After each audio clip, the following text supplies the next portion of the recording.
Hello, everybody. Welcome to this week's assembly. It's great to be with you. Now, do you remember last week we had a great big fish that gobbled up Jonah?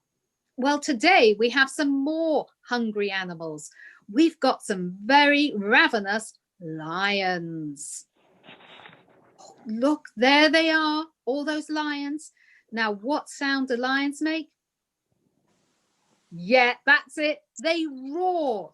So are you ready to try some lions roaring?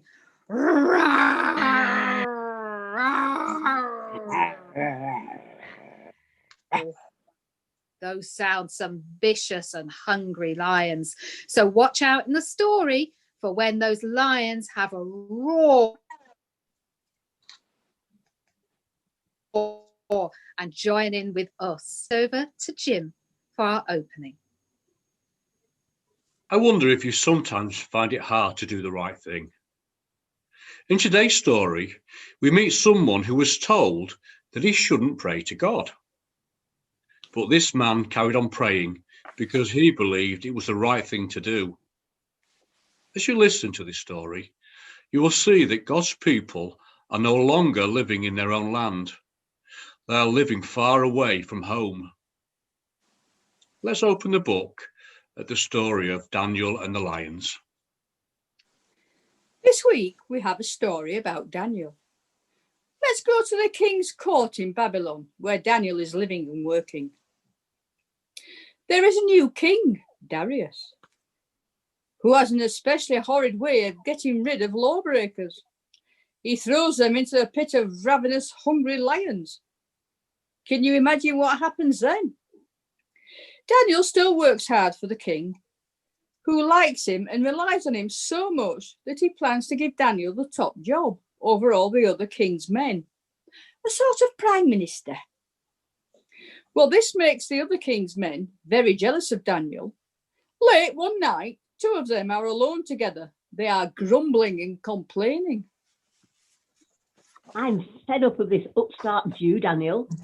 I'm purebred Babylonian, and I've served King Darius all my life. I hate Daniel. He's too good to be true. Yes, and he's always praying to that ludicrous god of his. Morning, noon and night. Makes me puke. Aha, you've given me an idea. We'll get him through his God. We persuade the king to make a new law that no one is allowed to pray to anybody but the king.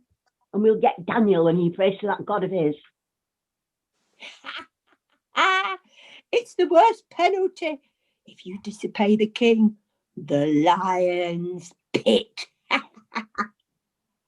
And so it happened.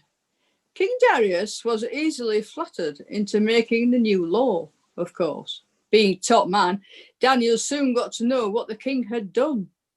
He was worried and hurt as well. He prayed to his God. Dear God, I think I'm going to be in big trouble soon. Please don't leave me. I'll try to be brave. And sure enough, as he prayed, his enemies burst into the room and dragged him before King Darius. Poor Darius was very sad. He'd got himself into a right pickle, hadn't he? Daniel! Oh, Daniel! He waited, wringing his hands. I'm so sorry. But I can't disobey my own law, can I? Oh dear, oh dear. It's into the lion's pit with you, Daniel. And because he loved Daniel, he added softly, but maybe, your God will save you. It was evening when Daniel was hurled into the lion's pit. All that night, King Darius paced the floor of his bedchamber, fretting and worrying. His servants did their best to distract him. Do take a little food and wine, O king, said one servant. Do call for your best dancers and musicians, O king, said another. But nothing would soothe the king. His thoughts were with Daniel. He felt so guilty and sad. Meanwhile, what of Daniel? He stood before the lions, trembling and terrified. They growled and roared.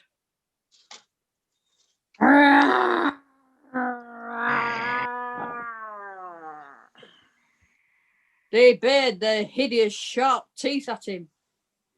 They were huge and ferocious and terribly hungry. Daniel closed his eyes. This is surely my last minute on earth, he said. And then behind him, he heard a strong, calm voice saying, Sleep, lions, be peaceful and do no harm. And you too, Daniel, sleep. You will not be harmed. It was a shining angel who watched over Daniel through the night. In the early morning, King Darius came rushing out of his bedchamber to the lion's pit, shouting as he ran.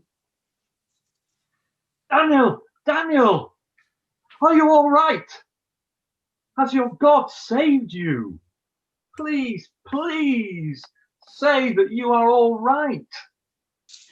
And Daniel explained as he was pulled out of the pit. It's all right, O king. A shining angel came and cast the lions into a deep sleep. I'm fine. Not even a scratch. Then King Darius was overjoyed that Daniel had been saved. After he had ordered that Daniel's enemies should become the lion's breakfast, he made another law, that in all the huge empire, people should honour Daniel's God, who had saved him from the power of the lions. Daniel knew it was wrong to pray to the king and right to pray to God. He risked being eaten by the lions, but he still chose to do what he knew to be right. He honoured God, and God took care of him. Doing the right thing can be difficult sometimes. Daniel was very brave, wasn't he?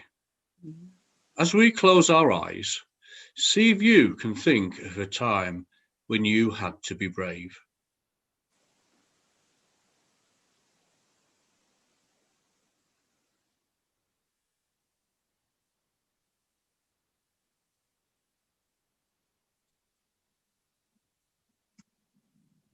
Now I'm going to say a prayer, and if you want to make it your prayer, say Amen at the end after me.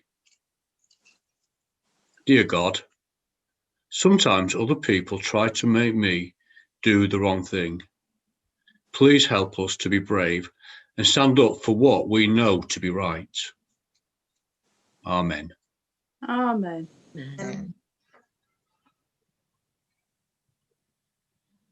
Thank you, everybody. That was a great story, wasn't it? And it's always good to be reminded that we need to be brave to do the right thing when we know that is the right thing. So I hope this week you have a lovely time and that you get to be a little bit brave. Bye-bye. Bye. Bye.